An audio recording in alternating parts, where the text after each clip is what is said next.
जिस वजू खाने के फुआरे को शिवलिंग का नाम देकर विवाद खड़ा किया जा रहा है वो पूरी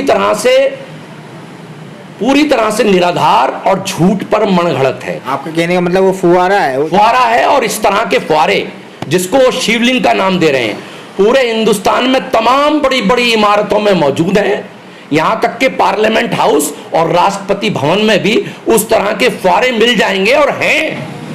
सिर्फ फुवारा और को शिवलिंग बताने पर वहां पर सील कर दिया जाता है, ये तो हजम होने वाली बात नहीं। उसकी तस्वीर देखी है और बाकायदे राष्ट्रपति भवन और पार्लियामेंट हाउस के प्रांगण में बने फुआरों की भी तस्वीर देखी है, पूरी तरह से उसको भी शिवलिंग कहा जाता है। मेन स्ट्रीम मीडिया तो पूरा जूम कर करके दिखा रही है। ये गोदी मीडिया, इनको ठेका दिया गया है सन 2024 के इलेक्शन जिताने का, लिहाजा ये अभी से ही एक विवाद खड़ा करके बाबरी मस्जिद और राम जन्मभूमि की तरह सन 2024 का इलेक्शन जिताने का काम कर रहे हैं, जिनको कभी भी कामयाब नहीं होने दिया जाएगा। देश की जनता पूरी तरह जान चुकी है कि देश का ये गोदी मीडिया हिंदुस्तान के अंदर हिंदू मुसलमानों के बीच में खाई पैदा करके, दूरी पैदा करके, हिंदू मुसलमानों की एकता को बर्बाद करके इस भाजपा सरकार को तीसरी बार लाने की कोशिश कर रहा है। भारत न्यूज़ 91 में आपका स्वागत है। दर्शकों, मेरे सामने ऐसी शख्सियत आज है यहाँ पर मौजूद। मैं इस वक्त इनसे बातचीत करने के लिए आया हूँ। उनका नाम है फैज़ अहमद फैज़, जो किसी भी तारुफ के मोहताज नहीं है और ये जो हैं कांग्रेस के लीडर भी है और सोशल वर्कर भी है। ज्ञानवापी मस्जिद मामले में इनसे बातचीत करते हैं कि कोर्ट ने वहाँ पर जो है सर्वे का हुक्म भी दे दिया और वहाँ पर जैसे कि ज्ञानवापी मस्जिद में वज़ू खाने को सील कर दिया, सिर्फ इस वजह से कि वहाँ पर ये दावा है कि शिवलिंग पाया गया। इस चीज़ को आप किस तरह देखते हैं?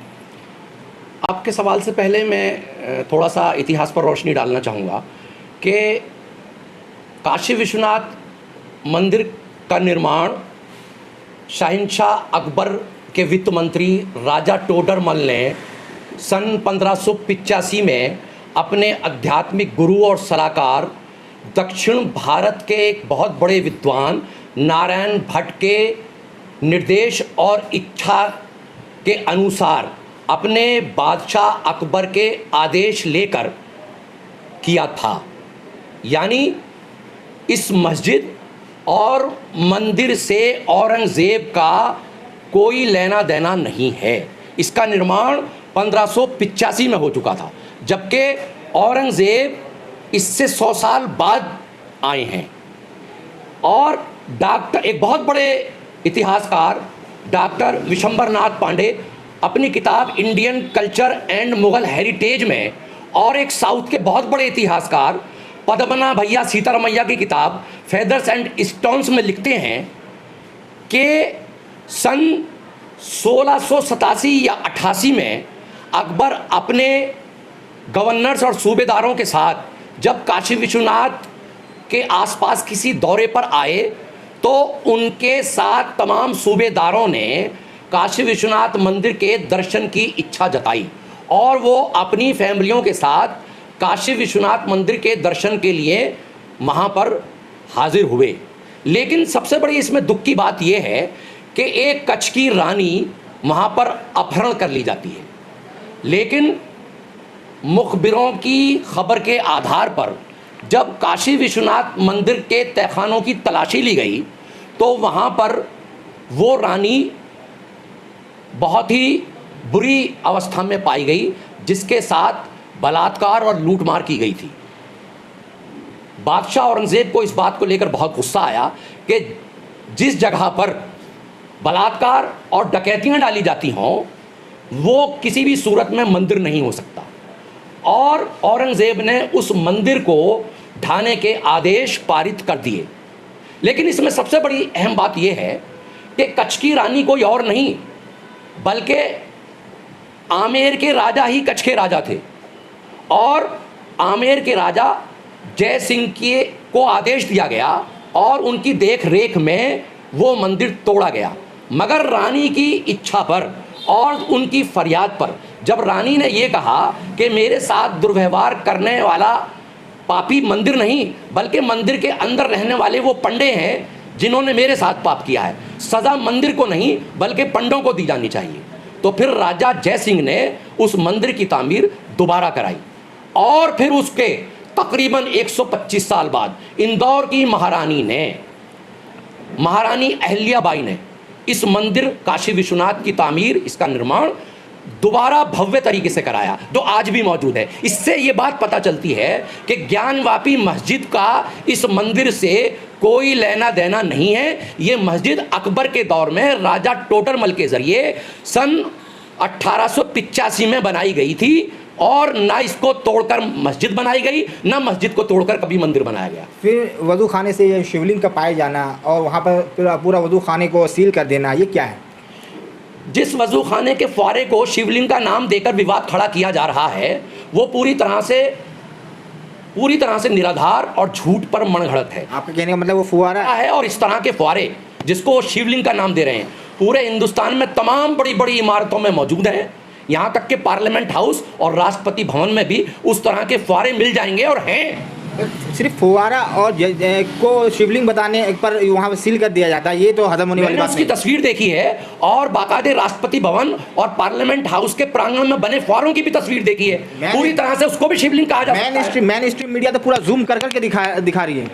ये गोदी मीडिया, इनको ठेका दिया गया है सन 2024 के इलेक्शन जिताने का, लिहाजा ये अभी से ही एक विवाद खड़ा करके बाबरी मस्जिद और राम जन्मभूमि की तरह सन 2024 का इलेक्शन जिताने का काम कर रहे हैं, जिनको कभी भी कामयाब नहीं होने दिया जाएगा। देश की जनता पूरी तरह जान चुकी है कि देश का ये गोदी मीडिया हिंदुस्तान के अंदर हिंदू मुसलमानों के बीच में खाई पैदा करके, दूरी पैदा करके, हिंदू मुसलमानों की एकता को बर्बाद करके इस भाजपा सरकार को तीसरी बार लाने की कोशिश कर रहा है। यूपी सरकार के वकील का कहना है कि वजू खाना जो है मस्जिद का हिस्सा नहीं है, नमाज अलग होती है, वह ये पैर हाथ धोने की जगह है। उनका कहना है किसी भी मस्जिद का वजू खाना मस्जिद की ही जगह होती है, बल्कि उसका एक अहम हिस्सा होता है। वजू के बगैर नमाज कायम नहीं की जा सकती, बिना वजू के कोई भी नमाजी नमाज अदा नहीं कर सकता है, ये शरीयत का हुक्म है। फिर भी सील कर दिया जाता है, ये बिल्कुल सरासर गलत है, और मैं समझता हूँ कि ये मुसलमानों के खिलाफ और मस्जिद के खिलाफ एक अभियान चला जा रहा है, जिसमें कभी भी कामयाब नहीं होने दिया जाएगा। पूजा पाठ करने की अनुमति भी मांगी जा रही है। अनुमति अगर दी जाएगी तो मैं समझता हूं ये कोर्ट अपने अधिकार से ऊपर उठकर फैसले देने की कोशिश कर रहा है। सन 1991 के संविधान बनने के बाद उसमें एक प्रावधान किया गया, एक कानून बनाया गया कि 15 अगस्त सन 1947 में जो स्थिति धर्म स्थानों की थी, चाहे वो मंदिर हो या मस्जिद हो, उसको जूं का तू रखा जाएगा, उसके साथ किसी प्रकार की कोई छेड़छाड़ नहीं की जा सकती है। उस कानून के तहत अब अगर किसी मस्जिद के साथ छेड़छाड़ होती है तो ये 1991 के कानून का उल्लंघन है, और अदालतों को इससे परहेज करना चाहिए। कानून के उल्लंघन की बात कर रहे हैं। जिस तरीके से राम मंदिर का जो फैसला आया बाबरी मस्जिद अयोध्या मामले को लेकर, तो कोर्ट ने आस्था की बुनियाद पर फैसला दे दिया राम मंदिर वहाँ तामीर की जाए। आपको नहीं लगता कि ज्ञानवापी मस्जिद को जिस तरीके से अनुमति मांगी जा रही है कि वहाँ पूजा पाठ करने की इजाज़त दी जाए, कोर्ट क्या पूजा पाठ करने की इजाज़त अगर दे दे तो फिर क्या करेंगे आप लोग? हमारे हिंदुस्तान में इस बात की कोई गुंजाइश नहीं है कि कोई अदालत आस्था के आधार पर कोई फैसला दे। हिंदुस्तान संविधान से चलता है, आस्था से नहीं। लिहाजा कोर्ट को ये परहेज करना चाहिए कि वो आस्था का खेल खेलना बंद करें, संविधान के दायरे में रहकर अपने फैसले सुनाएं। और जहाँ तक ज्ञानवापी मस्जिद का ताल्लुक है तो वो 1947 से नहीं, बल्कि उसकी तामीर के वक्त 1585 से लेके अब तक उसमें बराबर नमाज होती रही है, होती आई है, और आज भी हो रही है। यहाँ तक कि कोरोना काल और लॉकडाउन के वक्त भी उस मस्जिद में नमाज नहीं रोकी गई। तो जिस तरीके से अपोजिशन भी इस मामले में खामोश है, इस चीज़ को आप किस तरह देख रहे हैं? देखिए, भाजपा सरकार मीडिया के साथ मिलकर इस तरह का खेल खेल रहा है कि हिंदुस्तान के अंदर एक ऐसी आवाज़ बुलंद की जाए कि हिंदुस्तान की जनता और हिंदुस्तान का हर बाशिंदा भारतीय जनता पार्टी और उसकी सरकार के साथ है, जबकि ये सरासर गलत है। ऐसा कुछ नहीं है। 30 या 35% वोट लाकर सरकार बनाने वाली भाजपा अपने आपे को इस वक्त पूरे भारत का नेतृत्व करने का दावा ना करे। पूरा जनता तो उनके साथ है, जब तो वो सत्ते पे बैठे हैं। नहीं, मैंने बता दिया कि सत्ता पे बैठने के लिए आप इलेक्शन कमीशन का आंकड़ा निकाल लीजिए। आज भी तकरीबन 65 से 67% जनता उनके खिलाफ वोट देकर बैठी है। अच्छा, एक सवाल और है कि आचार्य प्रमोद कृष्ण का स्टेटमेंट है कि ताजमहल और कुतुब मीनार को हिंदुओं को दे देना चाहिए। इस स्टेटमेंट को आप किस तरह देख रहे हैं? आचार्य प्रमोद कृष्ण जी का बयान मैंने पूरी तरह पढ़ा और समझा है। उन्होंने भाजपा सरकार यानी मोदी सरकार पर एक तंज कसा है कि जब पुरातत्व विभाग और तमाम डिपार्टमेंट भारत सरकार के अधीन आते हैं तो ये तमाशा करने की कोई ज़रूरत नहीं है, ये विवाद खड़ा करने की कोई ज़रूरत नहीं है। आप इनको खामोशी के साथ हिंदुओं के हवाले कर दें। क्यों तमाशा खड़ा करना चाहते हैं इलेक्शन जीतने के लिए? आप उनके स्टेटमेंट को कवर तो नहीं कर रहे? नहीं, मैं बिल्कुल कवर नहीं कर रहा। मैं जानता हूं उनको अच्छी तरह से, मेरे अच्छे संबंध हैं उनसे, वो कभी भी इस तरह की बात नहीं कह सकते हैं। लेकिन उन्होंने भाजपा सरकार पर एक तंज कसा है कि आपको ये सर्कस नाटक करने की कोई ज़रूरत नहीं है। सारे डिपार्टमेंट, सारे विभाग आपके अंतर्गत आते हैं, आप इसको अपना आदेश पारित करके हिंदुओं के हवाले कर दें चुपचाप खामोशी के साथ। ताजमहल कुतुब मीनार विवाद चल ही रहा है, मामला काफ़ी सरगर्म है और इस मामले को लेकर आचार्य प्रमोद कृष्ण का ये बयान आना, कहीं सत्ता पक्ष में बैठे लोग इस बयान को सीरियस ले लें तो इसका जिम्मेदार होगा कौन? 2024 का चुनाव जीतने के लिए ये एक विधि तैयार की जा रही है। मैं आपको ये बताना चाहता हूँ कि सन 2024 तक, यानी कि आम चुनाव तक, ये मीडिया इसी तरह के फार्मूले बयान करता रहेगा कि ताजमहल के 22 कमरे, ज्ञानवापी मस्जिद, कुतुब मीनार, पाकिस्तान, इस तरह के बयान आते रहेंगे, इस तरह की स्टोरियां आती रहेंगी। ये कुछ नहीं है, सिर्फ चुनाव जीतने के हथकंडे हैं। जनता इनके हथकंडों में आने वाली नहीं है। 2024 के चुनाव में जनता इनको करारा जवाब देने वाली है। हथकंडा इनके हथकंडे में अपोजिशन भी बिल्कुल बखूबी जो है रोल अदा कर रही है। अपोजिशन पार्टियों के लिए मेरा आपके जिस तरह के आचार्य प्रमोद कृष्ण का बयान, ऐसा नहीं लगता कि इस मामले को बिल्कुल मजबूती दे रहा? देखिए, मैं कह चुका हूं कि उनका वो तंज है, उसका आखिर आपको लगता है तंज? नहीं, वो तंज है, सब पूरी जनता जानती है कि प्रमोद कृष्ण जी का एक वो तंज है जो भारत सरकार के लिए उन्होंने कसा है। लेकिन मेरा मानना यह है कि 2024 के होने वाले आम चुनाव में जनता पूरी तरह से तैयार है और इनको सत्ता से उखाड़ने के लिए जी जान से मेहनत करेगी। ये बात तो 2019 में भी कही जा रही थी। मेरी आपके चैनल के माध्यम से तमाम राजनीतिक और सेकुलर पार्टियों से ये निवेदन है कि वो एकजुट होकर इस भगवा संगठनों, आरएसएस और भाजपा सरकार के खिलाफ सड़कों पर आएं और एकजुट होकर इसका मुकाबला करें, चुनाव लड़ें, तभी इनका खात्मा लाजमी हो सकता है। आपको नहीं लगता देश जो है हिंदू राष्ट्र बन चुका है? लगभग जी कहा जाता है कि हिंदू राष्ट्र की तैयारी है, तो हिंदू राष्ट्र आपको नहीं लगता बन गया? क्यों जिस तरीके से एक जो है समुदाय को टारगेट करना, क्या खाना है, क्या पहनना है, क्या ओढ़ना है और कहाँ बैठना है, नमाज़ें कहाँ पढ़नी है और कितने लोग मस्जिद में जाएंगे, हर चीज़ में उनका कंट्रोल, आपको नहीं लगता है क्या? देखिए, जहाँ तक हिंदू राष्ट्र बनाने का या बनने का ताल्लुक है तो मैं समझता हूँ वो इनके सपने हैं और वो सपने ही रह जाएंगे। हिंदू राष्ट्र बन चुका है लगभग, आपको नहीं लगता कि हर चीज़? हिंदू राष्ट्र बनाने का मतलब जबान से बयान देना नहीं है। हर चीज़ हिंदुस्तान आज भी संविधान पर चलेगा और चलता रहेगा। सत्ते पे या बैठे हुए हैं, जो चाहते हैं वो करते हैं, जो कानून चाहते हैं लाना वो ले आते हैं और फिर अपोजिशन भी हाथ में हाथ धरी बैठी है। तो इस चीज़ को आप क्या देखते हैं कि ये हिंदू राष्ट्र नहीं है?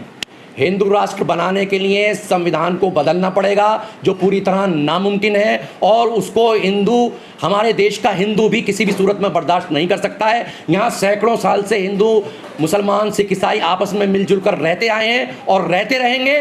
भाजपा सरकार उनको किसी भी सूरत में दूर कर नहीं सकती है। फिर भी उत्तर प्रदेश में आ जाते हैं।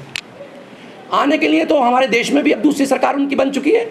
सरकारें तो आती जाती रहती हैं, इसका मतलब ये नहीं होता है कि सरकार आने से हिंदू राष्ट्र बन सकता है। ये फुल बहुमत से सरकार आ रही है, फुल बहुमत से ही सरकार आती हैं, लेकिन सरकार आने का कभी भी ये मतलब नहीं निकल सकता कि ये हमारा संविधान बदल जाएगा या हिंदू राष्ट्र बन जाएगा। ये एक धर्मनिरपेक्ष और लोकतांत्रिक देश है जो लोकतांत्रिक देश ही रहेगा। ज्ञानवापी मस्जिद मामले को लेकर जिस तरीके से विवाद छिड़ा हुआ है, इन मामलों को मद्देनजर रखते हुए आप उन मुस्लिम लीडरान और उन मुस्लिम रहनुमाओं से क्या कहना चाहते हैं? अपने देश की मिली तंजीमों और मिली रहनुमाओं से ये कहना चाहूँगा कि वो आपसी मतभेद बुलाकर एकजुट होकर इस सरकार के खिलाफ संविधान बचाने की खातिर सड़कों पर आएँ और एक ऐसा प्रैक्टिकल काम करके दिखाएं जिससे हिंदू मुसलमान के बीच की खाई को दूर किया जा सके, इसकी एकता को कायम किया जा सके और आपसी विवाद को ख़त्म करें। अब बहुत हो चुका है, अपनी अहमियत को समझें, वरना बहुत देर हो जाएगी और कौम आपको कभी माफ़ नहीं करेगी।